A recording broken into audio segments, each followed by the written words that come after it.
Nous sommes sur le site de Ipsen à Signes dans le Var. C'est un site pharmaceutique qui produit un peu plus de la moitié des médicaments du groupe Ipsen. Je suis Christine, pharmacien et ingénieure de formation et je travaille ici depuis un peu plus de 5 mois en tant que responsable qualité opérationnelle. Alors moi je travaille dans l'industrie pharmaceutique depuis 20 ans, mais il y a 11 ans j'ai eu un grave accident de la route où j'ai perdu mon avant-bras droit.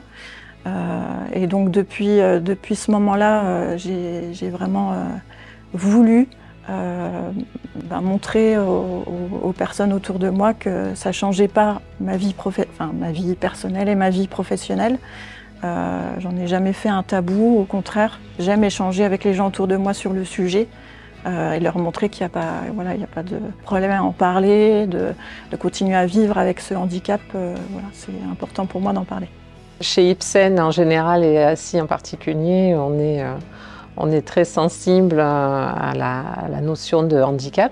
Donc on a réalisé une enquête sur le handicap et sur la notion de travailleur handicapé sur le site et on s'est rendu compte qu'il y avait un certain nombre d'idées reçues qui ressortait de cette enquête, notamment le fait que, en étant un site de production, comme on l'est à Signes, sur lequel il y a beaucoup d'activités manuelles, debout, d'opérations à réaliser sur le terrain, il n'était pas possible de travailler sur ce type d'activité en étant travailleur handicapé.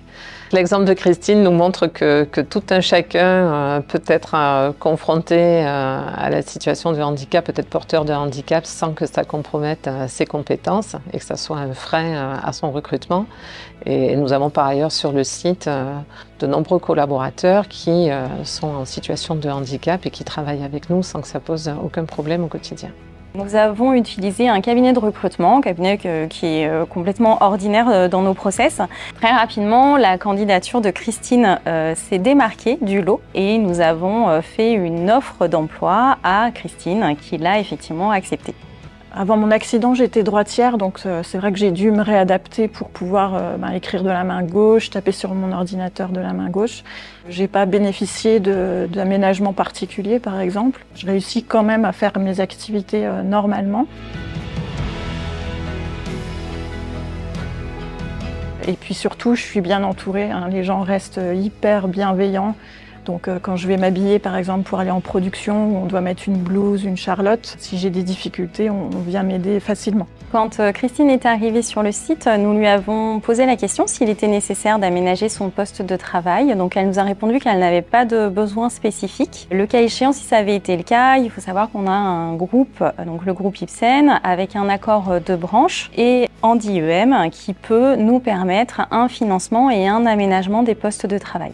Alors c'est vrai que j'ai pas eu besoin moi d'aménagement au niveau de mon poste de travail, mais je sais par contre qu'on a une équipe au niveau RH et au niveau de l'entreprise de façon générale qui est vraiment active par rapport à toutes ces situations de handicap et très disponible et disposée à aider et à trouver des solutions, à mettre en place des aménagements. Donc je le vois moi en tant que manager par rapport aux équipes, les choses qui sont proposées, qui sont mises en place rapidement, facilement. Et donc je sais du coup pour le futur, si j'avais besoin de choses particulières, que je pourrais les solliciter facilement. Non, le recrutement de personnes en situation de handicap n'est pas mission impossible. Il existe des candidats de valeur qui sont sur le marché et qui ne demandent qu'à une chose, c'est intégrer notre secteur d'activité. Recruter une personne en situation de handicap n'est pas synonyme d'un aménagement compliqué. Quoi qu'il en soit, les équipes d'Handi-EM sont mobilisées aujourd'hui auprès des entreprises du médicament et ont développé un certain nombre de moyens et une offre de services pour vous aider sur le champ du recrutement. Quand les compétences parlent, les apparences s'effacent.